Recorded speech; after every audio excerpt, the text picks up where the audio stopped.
대기업 시청자 SGC 테크건설 주주 여러분들 반갑습니다. 자, SGC 관련된 중요 이슈와 내용들 전달해 드리고 있는 대기업 담당 멘토 이진욱입니다.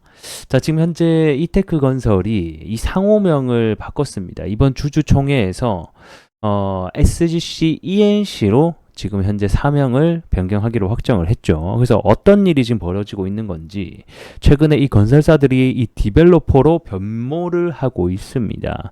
그래서 이와 관련된 이슈 좀 함께 얘기해보는 시간 가져보도록 할 거고요. 그 다음에 현재 우리 건설주의 가장 또 중요한 금리 인하가 점점 다가오고 있다는 소식이 또 들려오고 있습니다. 그래서 이와 관련된 내용들 전반적으로 함께 얘기 나눠보도록 하겠습니다. 자, 영상 길게 끌지 않고 핵심만 딱딱 짚어서 전달해 드릴 테니까 같이 한번 가보도록 하시죠. 자, 내용 함께 보도록 하겠습니다. 자, 이테크건설 SGC ENC로 사명 변경 새 출발 사업 다각화 추진 일환이라는 뉴스가 나왔습니다. 그래서 기존의 이테크건설이었는데 이제 이번 주주총회였죠. 이때 이제 ENC로 사명을 변경하기로 확정을 했다라고 합니다. 자, 이번 ENC 같은 경우에는 이 엔지니어링과 건설 영문의 앞글자를 딴 것으로 이 EPC 관련된 이 건설 종합건설회사 EPC는 어떻게 보면 되게 중요한 부분이죠. 전부라고도 볼 수 있는 부분인데 이 부분을 경쟁력을 통한 이 글로벌 기술 혁신 기업으로 도약할 것이라는 포부를 담고 있다라고 설명을 했습니다. 자, 그리고 이 건설업계에서는 이 회사명이 기존 뭐뭐 건설, 뭐 신세계 건설, 뭐뭐 건설하는 이 간판 사례가 점점 없어지고 있는 추세고, 이제는 이 건설, 그러니까 도급 받아가지고 건설만 해서 이 가지고는 먹고 살기가 힘들다라는 거예요.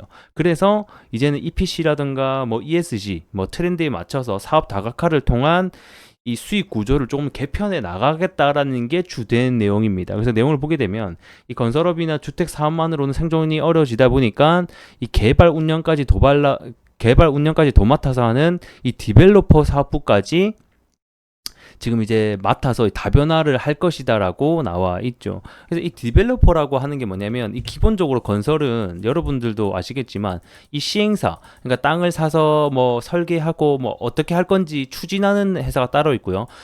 보통적으로 우리 건설회사는 이 시행사한테 의뢰를 받아가지고 건물만 지어주는 게 이 건설사의 역할이에요. 근데 이제는 이 건설사가 이 건물만 지어주는 걸로는 지금 현재 우리나라의 탑티어라고 불리는 회사들의 영업이익률이 2%대거든요, 여러분들. 그러니까 이 나머지 종합건설사들, 뭐 중소형 업체들은 어떻겠습니까? 그래서 이러한 위기 속에서 사업 다각화를 통한 변화를 구축하면서 좀 이런 어려운 속을 좀 빠져나가겠다라는 게 주된 내용인 것 같습니다.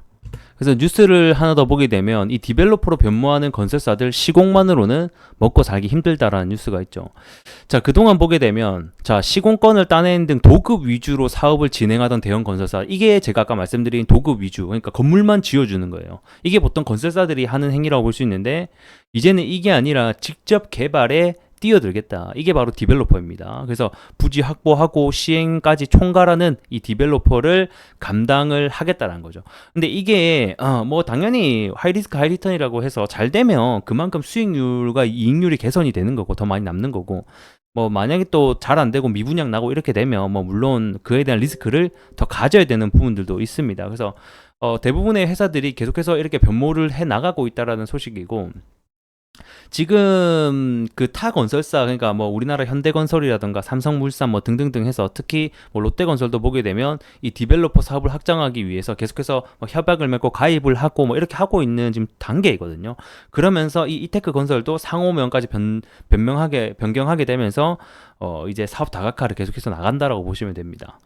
자, 그래서 이제 보게 되면 이유, 높은 마진이 기대된다는 점을 첫 선에 꼽힌다 이렇게 보고 있죠. 그래서 지금 이 건설사들이 죽을 쓰는 이유가 뭐 물론 그 금리가 상승하게 되면서 미분양률이 올라가게 되고, 그 다음에 부동산 거래량이 줄어들게 되면서 전반적인 건설업에 대한 부진, 뭐 맞긴 맞아요. 근데 잘 보게 되면 뭐 현대건설이라든가 주요 건설사들의 외형 선장은 계속 일어나고 있거든요. 그러니까 즉 무슨 말이냐면 매출은 매년 계속 늘어나고 있다라는 거예요.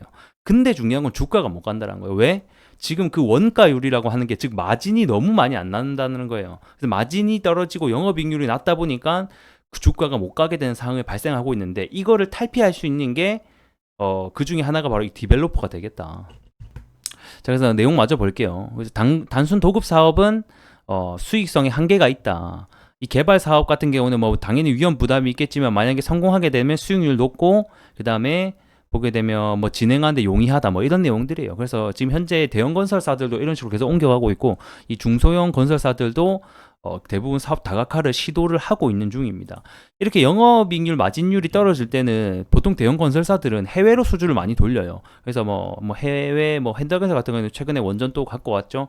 이렇게 주택 시장, 국내 주택 시장이 침체가 되면 해외로 눈을 돌리는데 이 해외에 관련된 그 프로젝트 수주를 못 따오는 회사들은 국내로 한정될 수밖에 없거든요. 그러면 이제 이런 걸 통해서 좀 돌파구를 마련할 수 있지 않을까 이런 걸 좀 기대해보고 있습니다.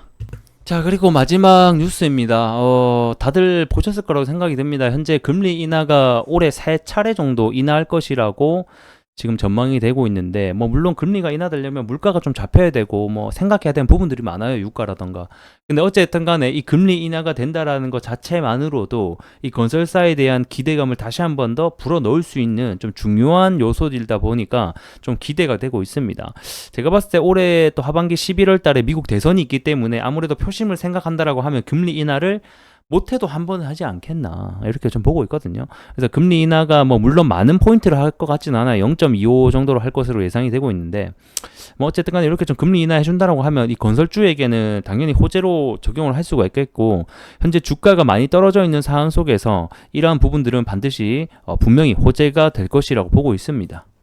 마지막으로 차트 보면서 좀 정리해 보도록 할게요. 지금 아시다시피 21년도 요때 고점이 이제 부동산 이제 최고점 찍는 시기랑 거의 맞물리거든요. 그리고 지금 현재 착공 사이클이 많이 무너져 있다 보니까 같이 주가가 내려가고 있는 상태인데 제가 앞전에도 말씀드렸지만 25년도부터 착공 사이클이 다시 한 번 더 회복되는 시기가 옵니다. 그래서 24년도 하반기부터 주가는 미래 가치를 반영하기 때문에 24년도 하반기부터 우리가 조금 이 저점을 다지는지 여부, 횡보를 하는지 여부를 지켜보자라고 말씀드렸고 아직까지는 저점이 잡히지 않고 계속해서 이 추가 하락이 나오고 있는 상태죠. 그렇기 때문에 뭐 아직까지는 제가 봤을 때는 크게 신규 매수라던가 추가 매수를 하기보다는 조금 더 기다려보는 스탠스가 좋지 않겠나 이렇게 좀 보고 있습니다. 주가도 거의 20년도 코로나 때 이후로 했던 상승분을 거의 다 반납을 했단 말이죠. 그래서 마지막으로 볼 수 있는 우리가 좀 저점은 현재는 이 16,000원대 구간이죠. 여기 구간을 좀 안 깨주고 지켜주는 게 단기적으로는 가장 좀 중요한 가격대가 되겠고 만약에 이거를 깬다라고 하면 제가 봤을 때는 15,000원대 정도까지는 좀 열고 봐야 되지 않을까. 그래서 지금 현재는 15,000원과 16,000원대 가격을 좀 잘 지지해주는지 여부를 지켜보자 이렇게 말씀드리고 싶을 것 같고 지금은 아직 전반적으로 건설업 시장이 올라온다든가 뭐 거래량이 아파트 거래량이 올라온다든가 그런 기조는 보이고 있지 않기 때문에 좀 더 지켜보자 이렇게 정리하면서 마무리해 보도록 하겠습니다. 자, 이태컬 건설 관련돼서 중요한 이슈나 내용도 앞으로 계속해서 전달을 드릴 테니까 좋아요 구독 많이 눌러주시고 다음 시간에 뵙도록 하겠습니다. 고맙습니다.